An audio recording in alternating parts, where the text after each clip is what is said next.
امریکہ میں سب سے زیادہ پاکستانی نژاد شہری نیو یارک میں بستے ہیں۔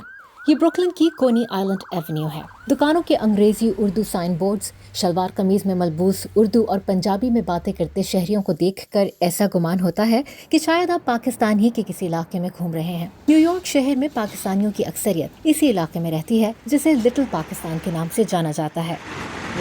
کئی دہائیوں سے یہاں بسے مقامی لوگ بتاتے ہیں کہ 9/11 کے حملوں کے بعد یہ پر رونق علاقہ سنسان ہو گیا تھا۔ 9/11 کے بعد یہاں بسی پاکستانی کمیونٹی نے بہت سخت وقت دیکھا۔ انہوں نے نہ صرف سڑکوں اور سکولز وغیرہ میں اسلاموفوبیا کا سامنا کیا، بلکہ یہاں بسے شہری police surveillance, new York police department اور FBI کی تفتیش کا نشانہ بھی بنے۔ کئی غیر قانونی تارکین وطن ڈیپورٹ ہوئے، بہت سے پوچھ گچھ کے لیے حراست میں لیے گئے۔ 33 سال سے نیو یارک کے علاقے بروکلن میں مقیم مقامی رہنما پرویز اختر اپنے کاروباری حلقے میں محمد کے نام سے جانے جاتے ہیں۔ وہ 9/11 کے بعد ایک الیکٹرک سپلائی سٹور میں اپنے ساتھ گزرے واقعے کو یاد کرتے ہیں کہ کس طرح اپنے نام کی وجہ سے وہ اسلاموفوبیا کا شکار بنے۔ محمد کا نام میرا بولا اور وہ اسی نام پہ وہ کھڑے ہو گئے ہیں، میری طرف دیکھ رہے گور گور کے جیسے مجھے ابھی اٹھا لیں گے۔ پرویز اختر کے معاملے میں تو ان کے اطالوی نژاد دکان مالک دوست نے بیچ بچاؤ کرا دیا، مگر ہر کوئی اتنا خوش قسمت ثابت نہیں ہوا۔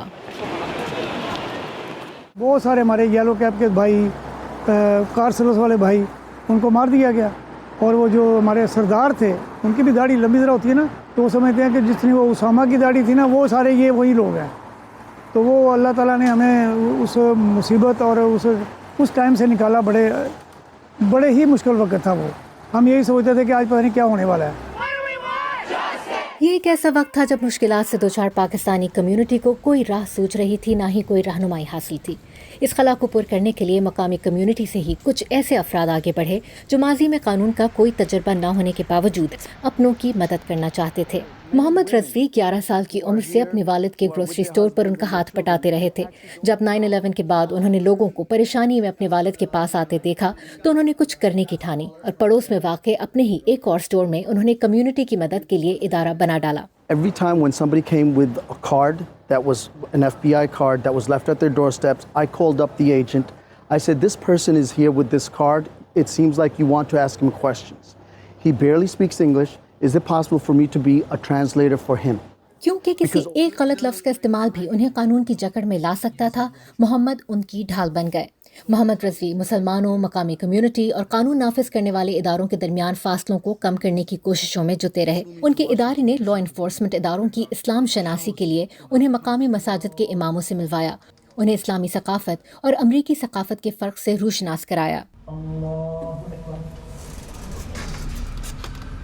یہ محمد اور ان جیسے دوسرے مسلم کمیونٹی رہنماؤں کی کوششوں کا ہی نتیجہ ہے کہ آج ان کے مطابق نیو یارک پولیس ڈپارٹمنٹ میں 2000 اور FBI میں 200 سے زائد مسلمان افسران بھرتی ہیں۔